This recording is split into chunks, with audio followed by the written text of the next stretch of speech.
For more than a year and a half, we have been accompanying the parents of brave Israeli soldier, sometimes defined as a lone soldier, we'll talk about that, Omer Naaotra, who was abducted to Gaza and declared fallen months later. I'm now honored to invite to the stage the brave parents of this brave soldier, Orna and Ronen Naaotra.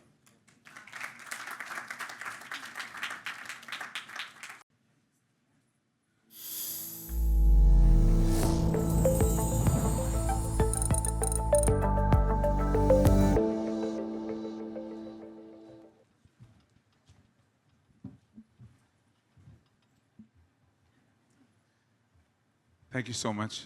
Hold on to the microphones. Thank you. First of all, tell us about this day. Did you have the koach to join the march, the parades? Yes, absolutely. It was amazing. There was so much energy within the marchers and the crowd, and we were marching with other hostage families and released hostages, which was such, so emotional. Remember last year marching here and marching for them, and having them march here with us is true miracle, mamash nes. And Be'ezrat Hashem, we need to make sure that the rest are here with us as soon as possible. And I saw the people from the sides of the streets. They were with you. They were embracing. Absolutely. Also shouting out, "Bring them home." Yeah. Now all of them.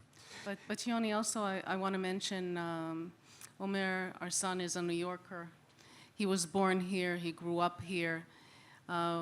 He marched with us in this parade every single year. Wow. So for us, it's really bittersweet.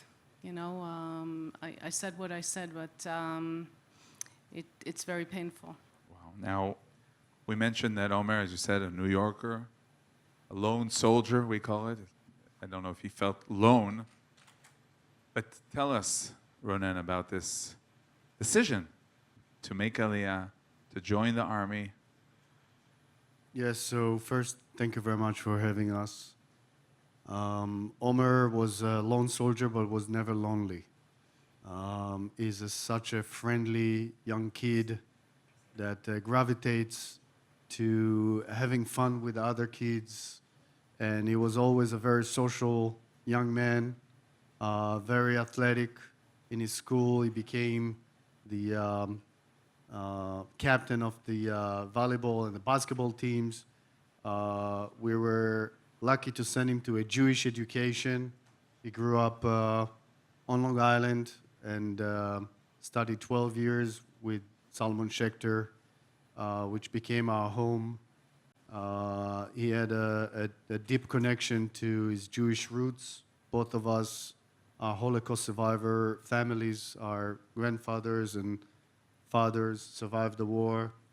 And he grew up with this notion that Israel is extremely important for the Jewish people.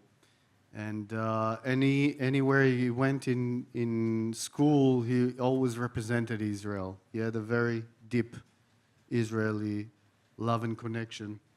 And when he finished school, even though he was accepted to college like any other American kid, we decided together that it's good for him to do a gap year in Israel. But he wanted to do it the Israeli way, so he joined the Mechina Kdam Tzva'it, a program for Israeli kids just the year before they joined the army. Usually pretty lucrative. And he was accepted to Galil Elyon in Kibbutz Kfar Anasi, and over there he really flourished. He loved the kids. He loved the atmosphere. He loved the program. And although it was your education, were there feelings like, no, maybe not, stay around with us? It's hard. Yes, it is hard, but at that point, after you raise your kid with such a love and a passion for Israel and for the people and for the land, the only thing you can do is send them off with love, with a heavy heart, and tell him, that we supported him, and he, Omer always took things even, further. Wow. In his step, he became an officer. And he extended his service. And on October 7th, He was positioned with his team. He was an officer and platoon commander, and he was positioned in a post called the White House, really close to the border with Gaza. They were probably the first ones to rush to the border when the attack started. He fought back. He did, and unfortunately they were ambushed, and their tank was hit by an RPG and other explosives and put on fire.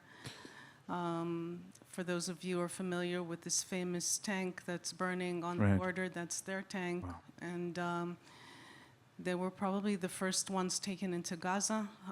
Their driver was killed on the spot, and 3 team members were taken into Gaza, and they're still there. Nimrod Cohen, a live hostage in Gaza.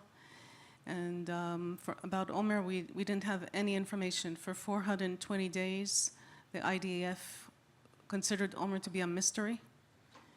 Hamas showed videos of the team members taken out of the tank. It was not clear what Omer's condition was in those videos. Mm-hmm. And after 421 days, they informed us that they received new intelligence and they believe that he was killed on that day. You actually sat Shiva.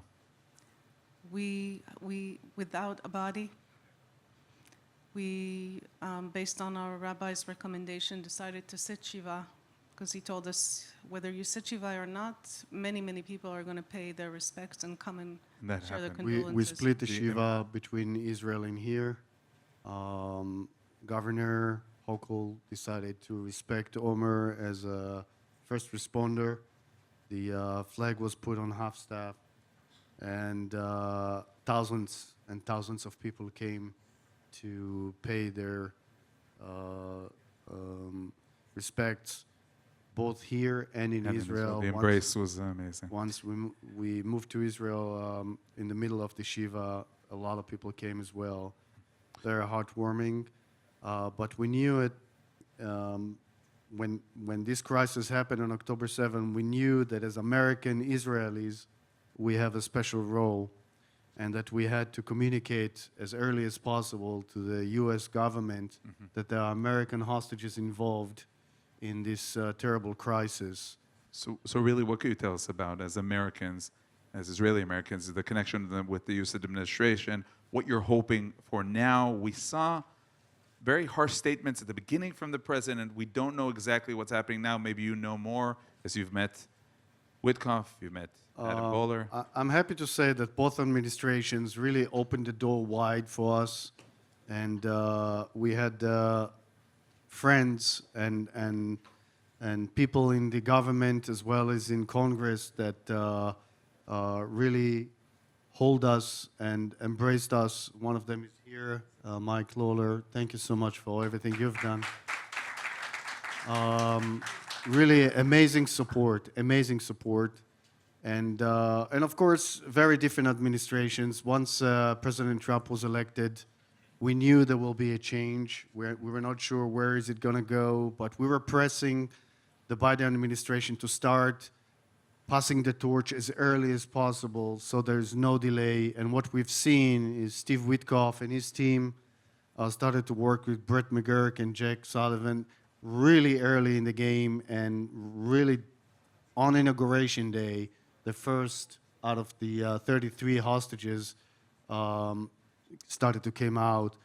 Unfortunately, we still have 58, and we saw last week Idan Alexander coming out, and we are so thankful for President Trump and his leadership in insisting that this Israeli young man that actually served with Omer, both of them lone soldiers, one from New Jersey, one from New York, both of them serving on the same post.